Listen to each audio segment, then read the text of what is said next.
Hi, how's it going? I'm Marlena. Thanks for wandering by. Today, or tonight I should say, it's night where I am, I have a spread to share with you. And this one is really kind of neat and special and something that I've just created and made up maybe a few months ago, I want to say. So let me give you kind of like the history of this spread, and I'll show you, I'll flip through the Muse Tarot, which is this deck that I'm holding while I talk about it, so you have something pretty to look at and not just my bad chipping nail polish. But in any case, so this spread came about because I like to do something called tarot for two, or tarot that I do with friends, and I have a video that I've made about that.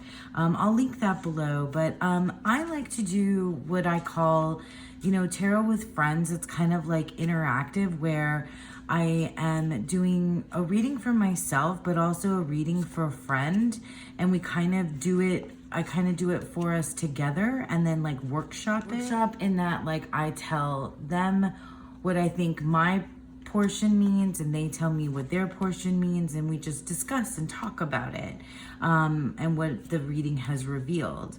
And I do tarot for two. I do something that I call trio tarot.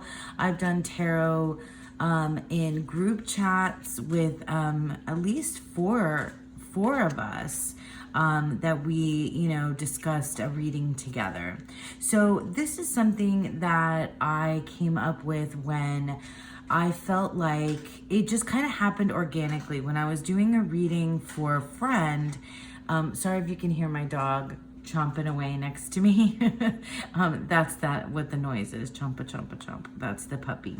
Anyway, it came about because I laid a reading out, and I felt like what the reading was saying was that if I read it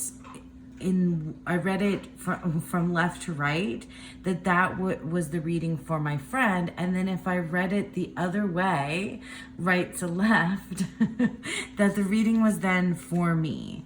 So, oh my gosh, I love this Muse Tarot. So what I'd like to do is show you a sample or example of that spread, and it's called the Pendulum Spread, and that's because it swings one way for one person and swings back the other way for another. And so there's so many different ways that you can run with this idea, and I guess we'll kind of talk about them as we go. I have a few different decks that I want to try this out with. So these are like other summer decks that I didn't get to in my summer decks video. I'll link that below as well. So this is the Muse Tarot by Chris-Anne, the Mythical Goddess Tarot, and the Tarot of Trees. And I'll link everything down below for you. So we'll just kind of go ahead and try this out with these three different decks and talk about kind of how this reading can work. Okay, so here's a sample spread using the Muse Tarot, and I've chosen to do 3 cards just because it's going to be easier for me to explain it this way, but you can add on more cards for the pendulum spread if you'd like to. But in this case, let's just start with 3. And let's just suppose that we're using a spread that has fixed positions in it already. So let's use one of the ones that is like the most widespread, that is kind of like one of the most basic tarot spreads that you can find, and there's like a gajillion different versions of this, but we have, past, present, and future. And so in our pendulum spread, the way that this would work is that when we flip the cards over, past, present, and future reads this way, left to right for one person, and then the energy shifts back the other way for the other person. So you can do this reading for 2 different querents if you're not reading for yourself, or you can do this when you're reading for a friend. And I like to do this with a friend because it's just part of the way that I interact and engage with the tarot is also a part of my friendships with people. And it is part of our lives and conversation. And so it organically rose that way. So it just makes sense for me to do this in terms of a reading with a friend. So let's just take a look at the sample and quickly go through it so you can see kind of how it would work. So we have the past for the first person. So let's say that my friend, so my friend is first in this reading. So the Hierophant, the Nine of Inspiration, which is the Nine of Wands, and the Muse of Voices. So in this deck, the Muse is the King, same as the King, and Voices is swords. So, and it's also landscape. So that's an interesting thing. So for this person, their near past is the Hierophant.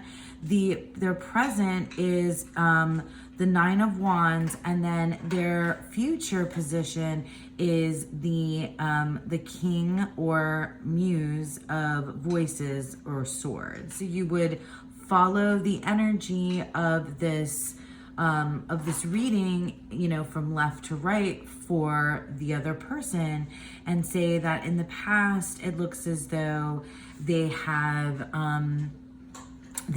looked to, they have looked to what came before them, and like this sort of like the giants of truth that came before them is what was really in their past. And so the answer to their question and the way that they perhaps managed this in their near past is that they were looking up and they were kind of like outsourcing for answers. Whereas in their present, they're very much focused on themselves, and they are kind of flowing and following, they're like coming from a path that was perhaps like this giant outsourced before, and they're coming and facing something head on, full force forward. And in the future, they're going to be kind of celebrating what they've accomplished, and in a way that they are sort of free, and have sort of manifested this like real deep understanding of whatever it is. Okay, so that's how I would read this energy for my friend going from left to right. Now, if I were using those fixed positions, past, present, and future, going the other way, for myself, it would mean something completely different. Even though we've got here the same cards, the energy would be flowing this way with the past, even though the present remains the same. So for my reading going this other way, it would seem that like what's in my past is having reached some sort of mastery of thought, or like intellectualizing something. And it's created this like open space for me to walk through.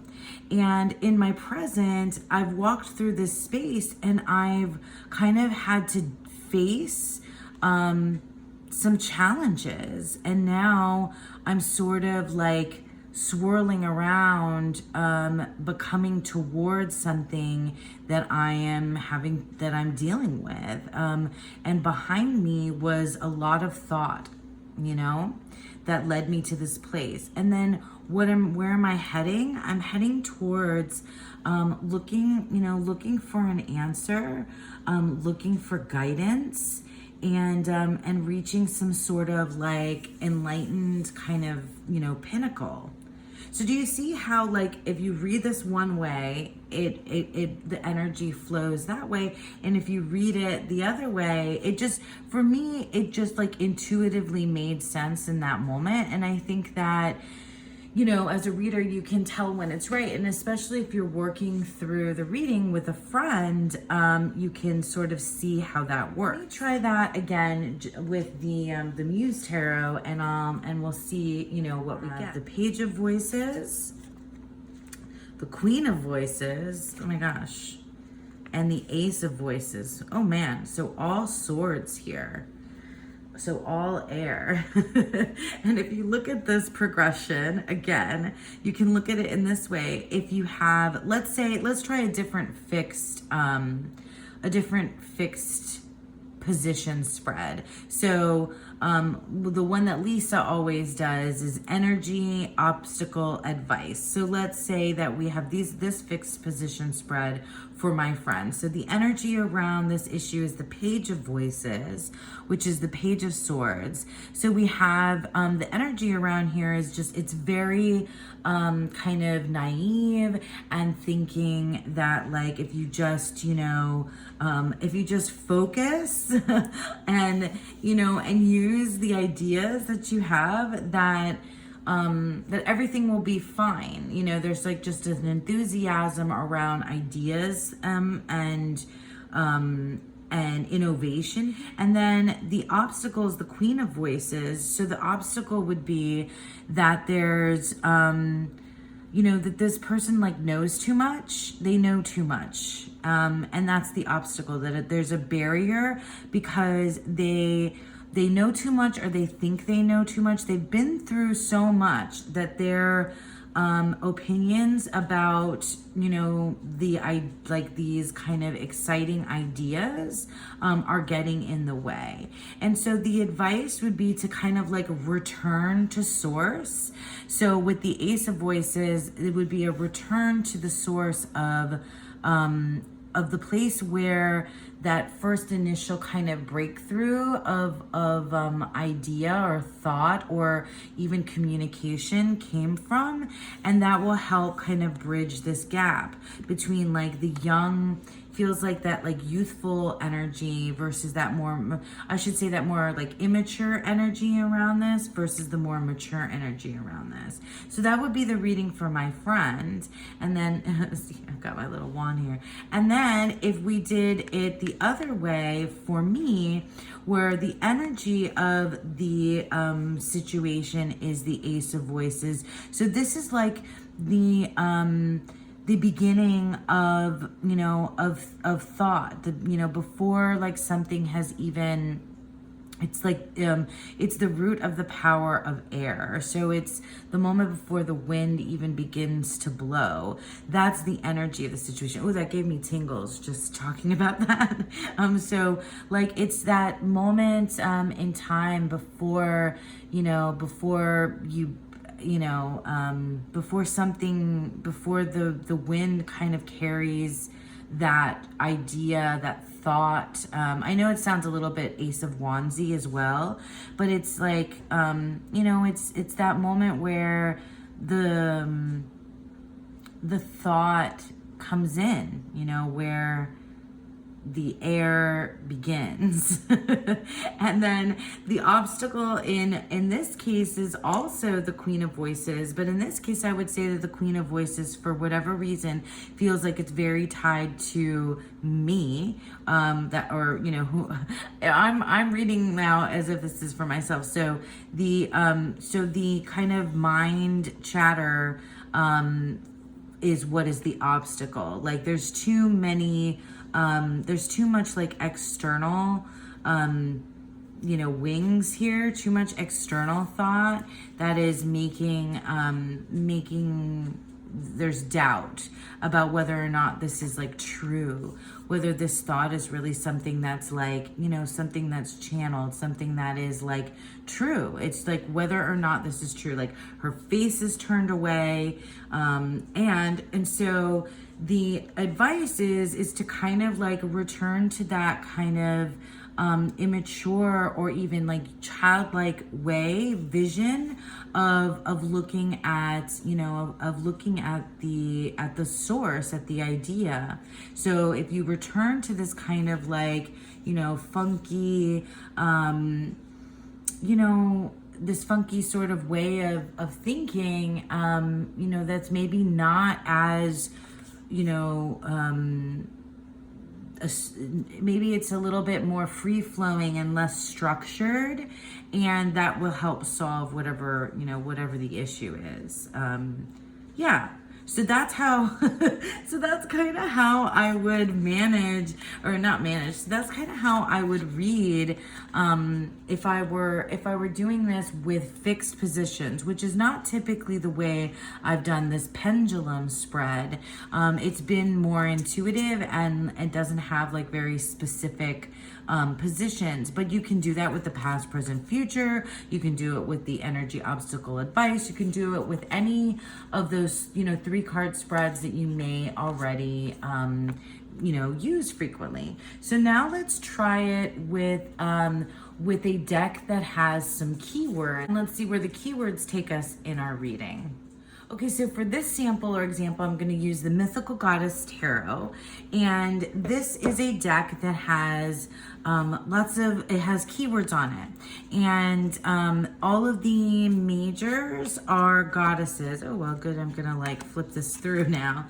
All of the majors are goddesses, and they're purple, and then the suits are Seas for cups, fire for wands, earth for the pentacles, and then we have wind for our swords or air suits. I love this deck. It's so comforting, and it's just one of my favorites. Now, all of the minors have a keyword. Some of them match up to the Hermetic title or the Thoth Tarot, which doesn't always have the Hermetic title, but it has a keyword that is a title. Some of them are the same. Now, the minors have the title, but the majors don't. So we'll see what we, you know, if we get majors, we'll see how we work with that. But I have lots of different decks that have keywords on them, and I really enjoy it for a number of different reasons, because working with words is something that is just near and dear to my heart as a poet and writer. And I love working with the tarot in that way. And also it's story building. And I think that that's an interesting, because for me, there's so much that's narrative about the tarot, that I think that with keywords, this pendulum spread can also be really interesting, because we can read the keywords one way and then read them back the other and see how that works out for us. So let's try this out. Okay, so again, I'm using a 3-card spread just because it's, I think, the most classic and easiest. There are no fixed positions, so it's not like what we did with the last one where we had the past, present, future, or the energy obstacle advice. We're just kind of free-flowing. We put some cards down, and we're letting the energy flow in one direction for our friend, and then we're gonna read it the other way for ourselves. Or you can do it for 2 separate people if you want, however you want to work. Okay, so we have creative spark, compassion, courage. So I'm just, this is just an sample, but if I were reading for my friend, and you can have a question or not, I just sort of kind of go with like what's going on in the moment, or what they, kind of message that they need right now. And their creative spark requires compassion and courage. Basically, if they're working on something creative and it feels very much like they are, and it's, it's, oh my gosh, and it's all C words. So we have an alliteration here: creative spark, compassion, and courage. Yeah, so they're starting from a place where they already have the gumption, like the movement forward, the passion is ignited, and it's bringing out, these, like, this depth of feeling and compassion.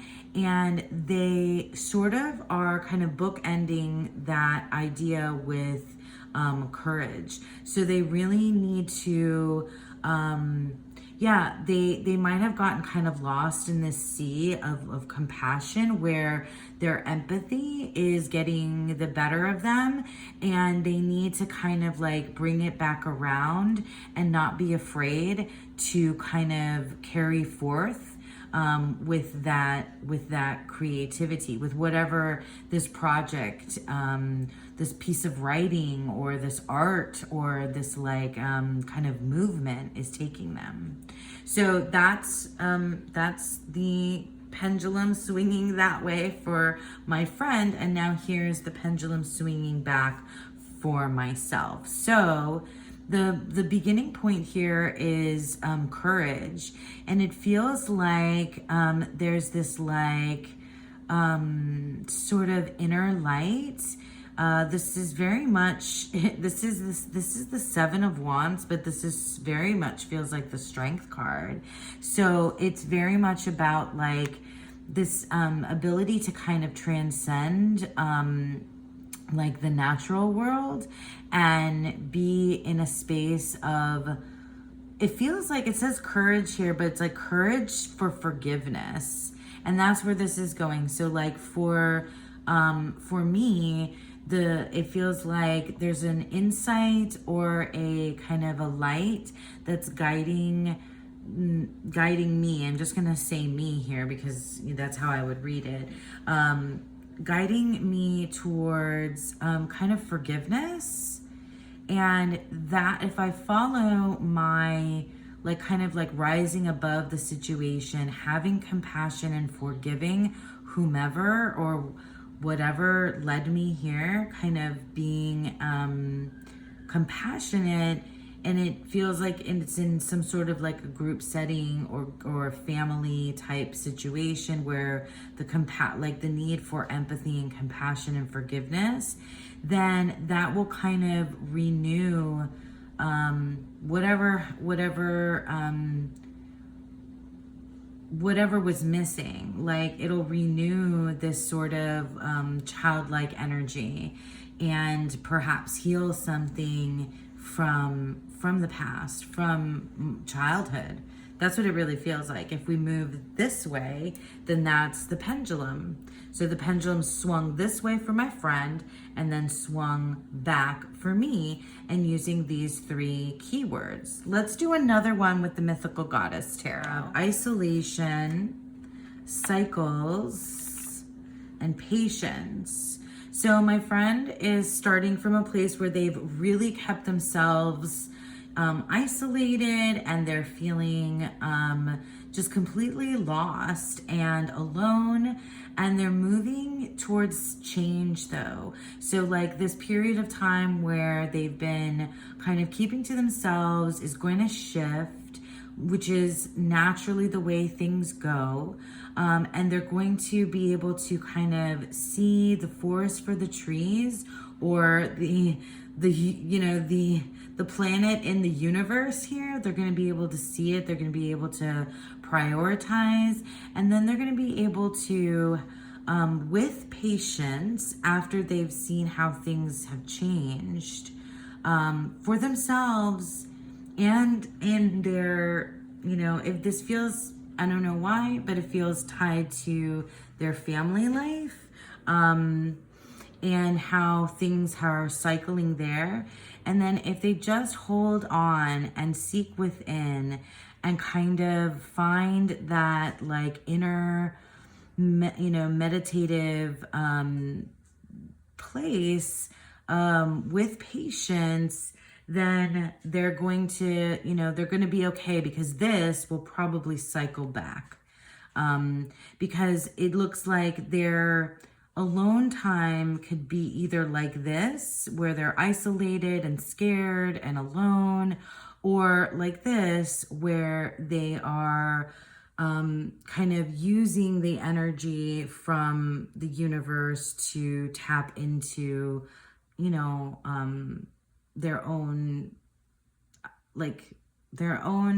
well-being, mental health. It feels like this is a bad space for mental health, and this is a good space for mental health. And if they just recognize that this is the cycle of things and figure out, you know, how to see the planet in the universe, like the forest for the trees, then they'll be okay.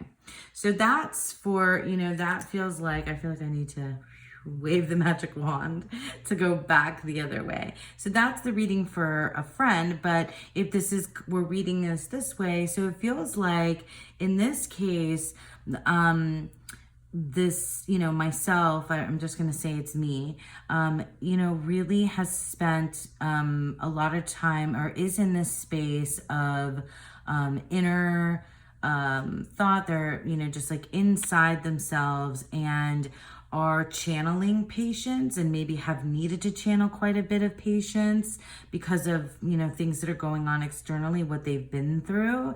And, you know, soon they're moving into kind of being able to prioritize something bigger over something smaller. So because they've been channeling this patience to get through, they can now see, you know, the bigger picture, and make choices based on that, and understanding that movement. And, you know, but it's not easy to do this. And I will find myself, you know, kind of maybe making some, or I don't know if this is coming or has come, but like having made some choices, or getting stuck in a pattern of thought that leaves me feeling kind of scared and alone. So yeah, this feels more choice oriented, and maybe, you know, coming from a place of that feels like you're doing the right thing, because you just really need a space of mental clarity. But that mental clarity might take me too far in terms of feeling alone. Like, don't spend too much time alone, because then we'll get here, you know, then we get here. So yeah, so that's what it feels like is happening here. Isolation, cycles, patience. The keywords sort of drove me, but the imagery really spoke to my intuition. So this is the Tarot of Trees. This is an indie deck, and it's a cute, I have the small or mini pocket version. I forget what it's called. I've edged mine in purple. And this deck I'm pretty sure is still available in 2 sizes. This deck is very much a Rider-Waite-Smith clone with trees. And it has a very seasonal energy to it. So it's really cute, and I love it because I love trees. This is probably one of my favorite High Priestess cards ever. So yeah, let's see how this works with a deck that's more of a Waite-Smith kind of clone, and if we can see how the movement of these trees on the pendulum, how that works in a reading. Okay, let's also ask a very specific question this time, because I didn't do that for the other 2 examples. So in this case, the question is going to be the same for both my friend and I in this pendulum spread. You could probably ask 2 different questions also and read the spread one way and then the other. But we're going to have the same question for my friend and I, just for an extra little added interesting way to take a look at it. So the question is going to be, where should I focus my energy right now? So where should I be focusing my energy right now? And so this is for my friend and for myself. And so again, we're going to just use 3 cards, and we're going to take a look at this reading from left to right. Justice, Ace of Cups, and King of Swords. Okay, so where should my friend be placing their energy right now? So it feels like they need to balance out their emotions in order to get a handle over their own communication. They need to focus their energy on that balance of that depth of feeling, so that they can, you know, say the things that they want to say. That's what it really feels like. My friend should be focusing their energy on balancing their depth of feeling so that they don't get too overwhelmed, so that they can say the thing that they really want to say. Simple as that. Whereas for me, it feels like that I should be focusing my energy on getting to the truth of the matter so that I'm not like letting my emotions drive me, and so that the consequences of my actions are like based in truth. That's what it feels like.